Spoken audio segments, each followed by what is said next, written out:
예, 목차는 다음과 같은 순으로 말씀을 드리겠고요. 사실 공공보건의료 관련돼서 강의라든가 이런 것들이 다른 곳에서 제가 해보긴 했지만 아마 다른 부분에서 공공보건의료와 관련된 어떤 강의라든가 이런 것들 듣기가 참 어려웠을 것 같은데요. 말씀을 드리면 우리나라가 이 역사를 살펴보면 1945년부터 1961년도까지 해방 후에 이제 미국식 의료제도가 도입이 됐고요. 그래서 그 이후에 전염병 통제 때문에 지금과 같이 전염병 통제 때문에 이런 의료의 기반이 마련이 됐습니다. 그러다 보니까 현재 각도에 도립병원이 설립이 됐고 이 도립병원들이 사실은 지금 알고 계시는 지방의료원들 이 도립병원의 시초라고 보시면 될 것 같습니다. 그래서 국가보건행정이 구축이 되었고 아이러니하게 어쨌든 미국 의학 제도의 영향으로 의학기술은 발전된 시기라고 볼 수가 있습니다. 그 다음에 경제개발 시기에 국가에서 1961년도부터 77년도까지 이때 아시겠지만 새마을운동이 대표적이었죠. 그러다 보니까 사실 보건의료 쪽에 정부에서 투자할 수 있는 여력은 안 됐고 그렇지만 보건의료 체계, 법 체계는 정비가 이 시기에 됐었고요.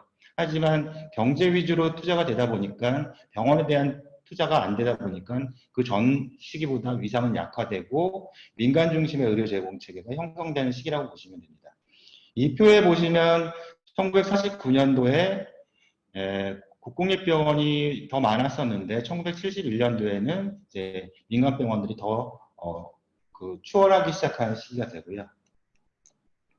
다음 해 1977년도부터 1989년도에 보시면 이때 당시가 이제 가장 대표적으로 우리나라 보건의료의 좀 발전이 그리고 변화가 됐던 계기가 의료보장 제도가 도입이 됐고 1989년도에 전 국민을 대상으로 의료보험이 시행되면서 그냥 의료보험이 시행됐다라는 건 결국에 뭐냐면 의료 수요가 엄청나게 폭발적으로 늘어나기 시작했죠. 그러면서 이 공급할 수 있는 병원들이 기하급수적으로 늘어나게 됐습니다. 그래서 1975년도에 종합병원이 37개 있던 것이 1990년도에는 228개가 됐고 병원은 128개에서 328개, 개인 의원은 6,000개에서 10,000개 정도가 대폭 늘어나는 시기가 됩니다. 그리고 그 다음에서부터 결국에는 이제 민간 중심의 이런 병원들이 생기다 보니까 결국에는 민간 병원들은 이제 수익을 창출해야 돼서 계속해서 덩치가 커지고 그리고 비급여가 확대되고 그러면서 의료비가 급격히 상승이 됩니다. 물론 이런 비급여가 확대되고 여러 가지 경쟁을 통해서 그만큼 의료 서비스 질도 향상된 측면도 있지만 이런 부작용들이 자꾸만 발생이 되면서 결국에는 공공의료라는 이런 부분들에 대한 필요성이 인식이 되기 시작하게 됩니다. 그래서 공공보건의료 기관 현황을 잠깐 말씀을 드리면 이게 2017년도 말 기준인데 전국에 있는 공공보건의료 기관이 221개밖에 안 되고요. 그 다음에 보건소와 보건지소가 3,491개입니다. 그러니까 개소수로 따지면 뒤에도 말씀드리겠지만 전국의 민간병원 대비 공공병원이 5%밖에 되지 않고요. 그러다 보니까 정부의 정책들을 수행할 수 있는 도구가 굉장히 부족한 현실입니다.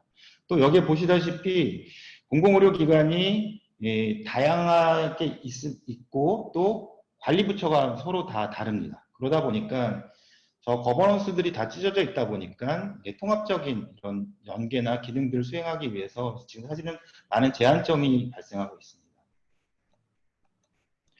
그래서 저희가 이제 이 224개에 대해서 저희가 평가를 하고 있고요. 근데 이 평가를 하려다 보니까 그룹화하는 작업을 해서 이게 아마 2005년도, 6년도에 그룹을 이렇게 나눴었던 거고요. 우선 이제 국립대학병원은 일반 진료의 광역 병원에 충북대가 이런 데에 속할 거고, 그 다음에 여기 오른쪽 위에 있는 44개소가 충주의료원, 청주의료원이 될 거고요. 그 다음에 그 아래에 있는 이제 이 빨간색으로 쳐져 있는 부분들이 현재 국립요양병원으로 보시면 될 것 같습니다. 그 다음에는 특수대상 병원으로 해서 경찰병원이라든가 보훈병원, 군병원, 산재의료원이 있습니다. 살펴보시면 224개 중에서도 정부가 이제 정책적으로 활용할 수 있는 병원이 사실은 맨 위에 있는 국립대병원 그룹과 지방의료원 그룹, 그다음에 그 아래에 있는 이제 보훈산재 정도 말고는 다른 병원들은 요양병원 스타일이라든가 특수병원이기 때문에 정부가 정책을 이렇게 개발을 해도 이런 수행할 수 있는 그런 곳들이 굉장히 부족한 현실이라고 볼 수 있습니다. 이거 지역별로 나누면 사실은 여기 보시면은 충북 같은 경우에는 국립대가 하나가 있고요. 그 다음에 특수법인병원이라고 해서 이게 아마 산재병원이나 뭐 이런 것들을 말하는 거고, 시도리병원이 이제 청주의료원, 충주의료원을 포함해서 국립요양병원 몇 개. 그러니까 충북 지역에 예를 들어서 의료를 담당할 수 있는 병원들이 다 합해서 10개, 10개 중에서도 요양병원 빼면 사실은 한 5개 정도 급성기 병원은 5개 병원밖에 되지 않는다. 그러다 보니까 결국에는 필수 의료라는 부분들을 국가가 책임지자고 했을 때 결국에는 공공병원들만으로는 부족한 부분이 이제 발생을 하게 됩니다. 여기 보시면은 세종시 같은 경우는 지금 충남대가 분원이 들어가 있는 건 이게 2017년도 자료이기 때문에 보시면 충남대가 이제 하나 들어가 있는 거 말고는 공공의료기관이 지금 부재한 상황입니다.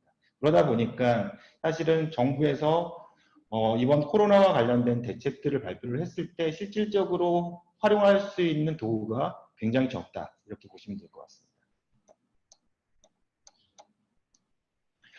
그래서 기관수로는 5.3%밖에 안 되고요. 병상수로는 민간 대비 9.2%밖에 안 되는 거고, 의사 인력으로 봤을 때도 7.1%밖에 안 될 정도로 굉장히 다른 나라에 비해서도 굉장히 공공보건의료기관의 비중이 상당히 낮다고 볼 수 있고요. 근데 이게 2005년도 당시와 현재 2017년도 당시와 보시면 그 비중은 오히려 감소 추세에 있습니다. 그렇다고 그러면 개소수가 그럼 줄었냐? 개소수는 사실 늘긴 했지만 민간 병원의 그 확대되는 폭이 더 강했기 때문에 결국에는 전체적인 비율은 오히려 2005년에 비해서 감소 추세에 있다라고 보시면 되고요. 그래서 OECD 주요국에 비해서 우리나라가 터무니없이 낮은 공공의료 기관 수를 보유를 하고 있습니다. 그래서 우리나라가 굉장히 독특한 구조를 가지고 있고요. 그러니까 수요 측면에서는 이제 통제할 수 있는 보험 제도를 가지고 있는 반면에 공급 측면에서는 민간 중심의 제도를 갖고 있다 보니까 사실은 굉장히 정책 수행에 있어서 한계가 발생을 하고 있다고 보시면 됩니다. 그래서 이러한 부분들에 의해서 현재까지 발생하는 문제점들이라면 뭐냐면 사실은 한 단어로 말씀드리면 격차가 계속 발생한다는 부분이고요. 응급, 외상, 심내혈관 같이 생명과 밀접한 필수 중증 의료 분야에서 지역별로 건강 수준 격차가 계속해서 발생을 하고 있습니다. 그래서 3대 중증 응급 환자가 하고 있는 급성심근경색, 뇌졸중, 중증 외상에 대해서도 이제 도착하는 시간에도 차이가 많이 나고 그러다 보니까 거기에 대한 사망률에 대한 격차도 많이 발생을 하고 있습니다. 그리고 고위험 참모, 신생아가 증가하고 있고 분만 의료기관에 대한 접근성이 떨어지다 보니까 분만 취약시가 계속해서 증가를 하고 있습니다. 물론 이거는 단순하게 이제 접근성의 문제가 아니라 이제 산부인과에서 이제 물론 책임 소재 이런 부분들의 문제가 있긴 하지만 어쨌든 산부인과들이 존재는 하고 있지만 산과는 포기하고 부인과만 운영하는 병원들이 굉장히 많고요. 그러다 보니까 산부인과 자체도 운영을 안 하는 병원들도 굉장히 많이 늘어나고 있어서 이러다 보니까 지역 간의 건강 격차는 계속해서 증가를 하고 있습니다.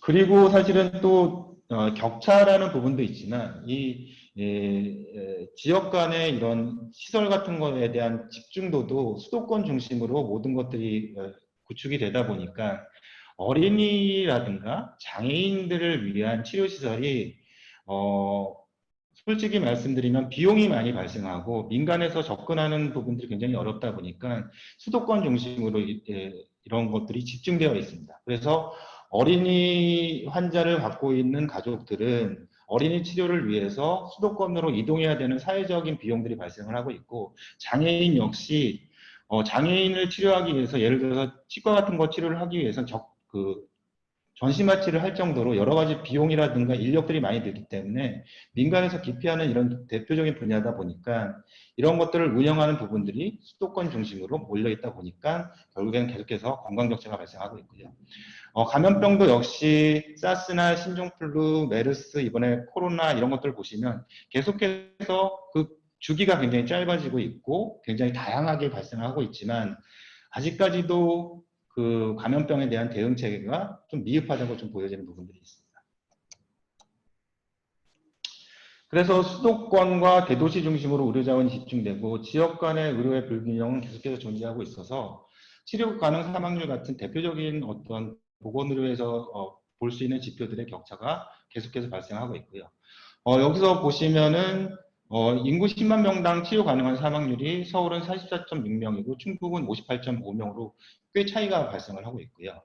그 다음에 서울 강남구 더 쪽에서 보고 경남 영양군으로 보면 사실 5배 정도의 차이가 발생할 정도로 사실 사망률에 굉장히 차이가 발생을 하고 있고 지역사회는 사실은 이런 퇴원 환자나 만성질환 환자를 관리할 수 있는 이런 체계들이 미흡하다 보니까 재입원이나 건강상태 악화 등이 계속해서 발생해서 이런 악순환들이 발생하고 있습니다.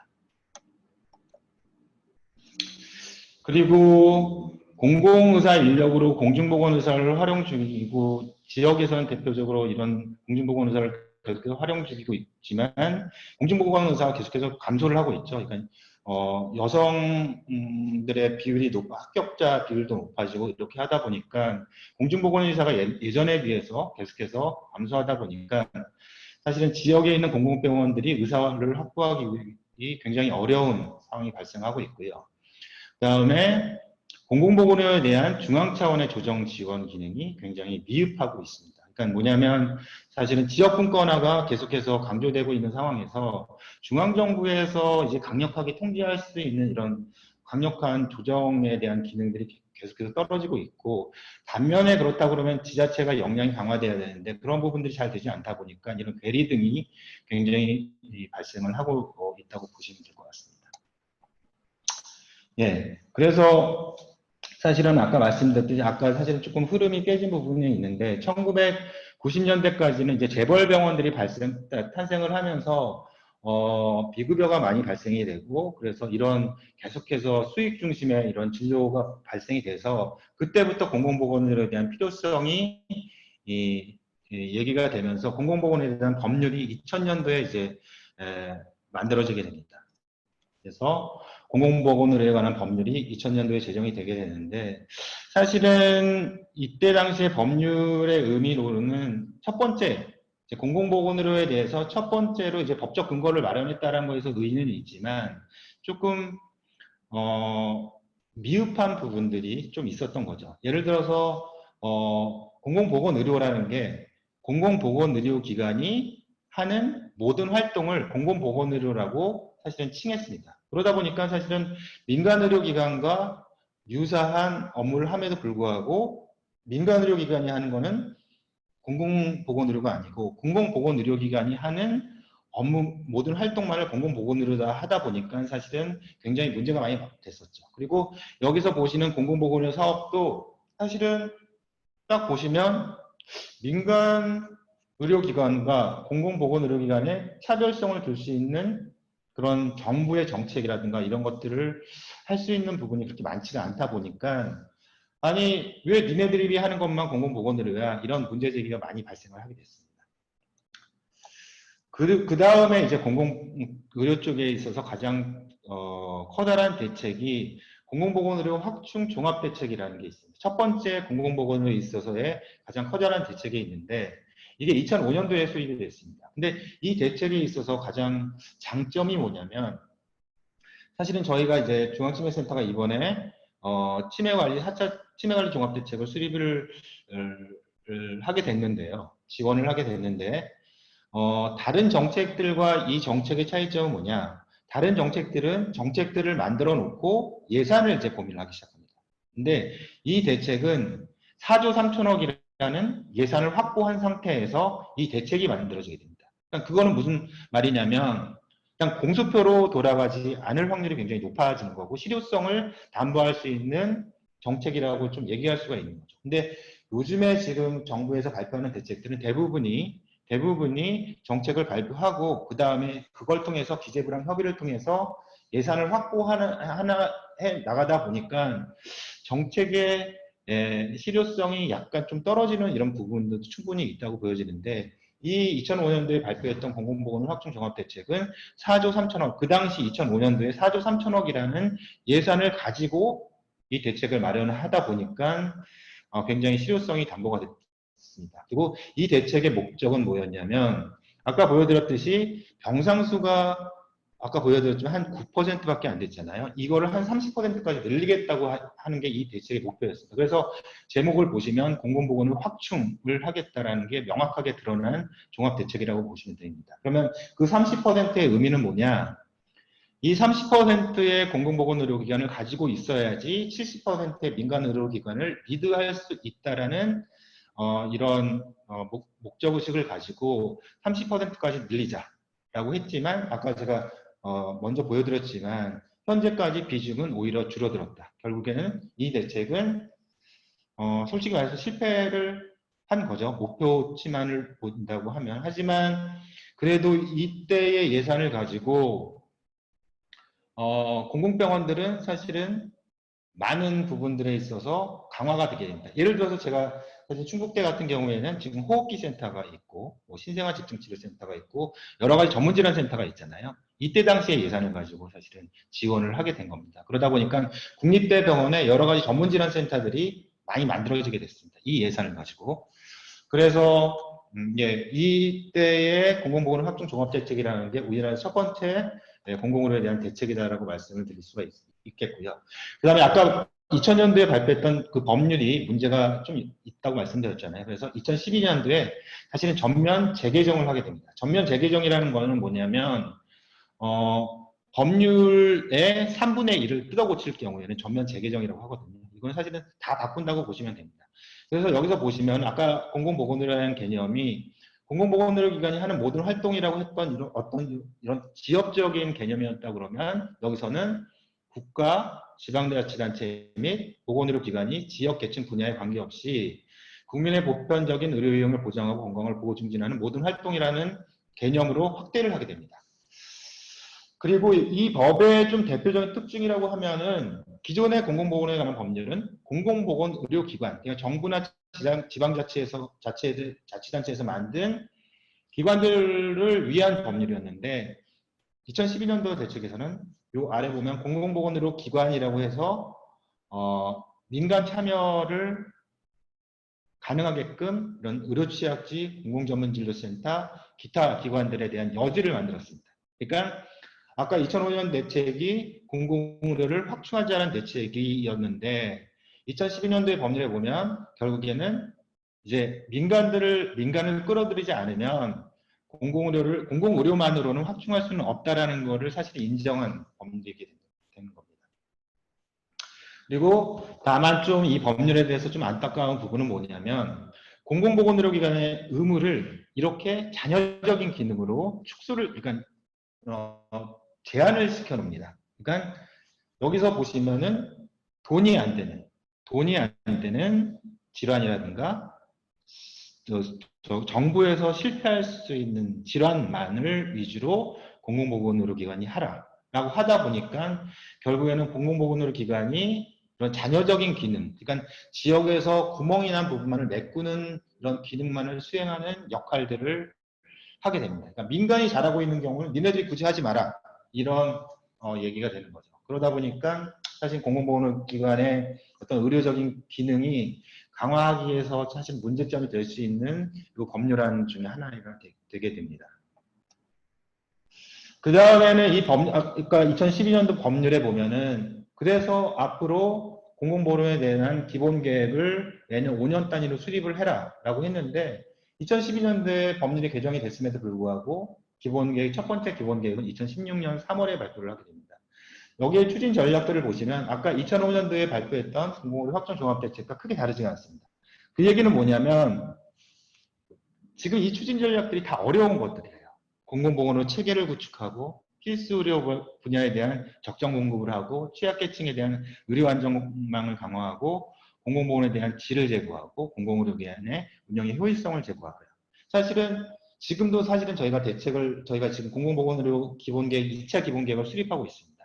근데 복지부나 다른 쪽에서 요구하는 것들은 뭐냐면 기존 거 말고 새로운 거, 기존에 하지 않았던 거 말고 새로운 거를 좀 제시를 해봐 라고 하는데 사실은 그런 새로운 것들은 그리고 하기 쉬웠던 것들이 이미 다 됐던 거예요. 근데 정작 이런 중요한 것들은 되지 않다 보니까 이런 중요한 것들을 되지 않고는 공공보건 의료가 강화가 될 수 없다 보니까 계속해서 사실은 되게 비슷해 보이지만 계속해서 늘 수밖에 없는 이유는 이거를 추진하지 않으면 공공보건 의료는 결국 발전할 수 없다라는 그런 부분들이 있는데 정부를 이제 수립하는 일반자 입장에서는 기존 거를 또 울거먹는다라는 이런 얘기를 듣기 쉽지 않아서 새로운 거를 요구는 하지만 사실은 지금 여기 있는 추진 전략들이 앞으로도 아마도 대표적인 전략들이 대표적으로 수립해야 되는 이런 과제들이 돼야 되는 부분들이라고 보시면 됩니다. 그래서 세부 과제 보시면 지금도 계속 얘기 나오는 이런 부분들.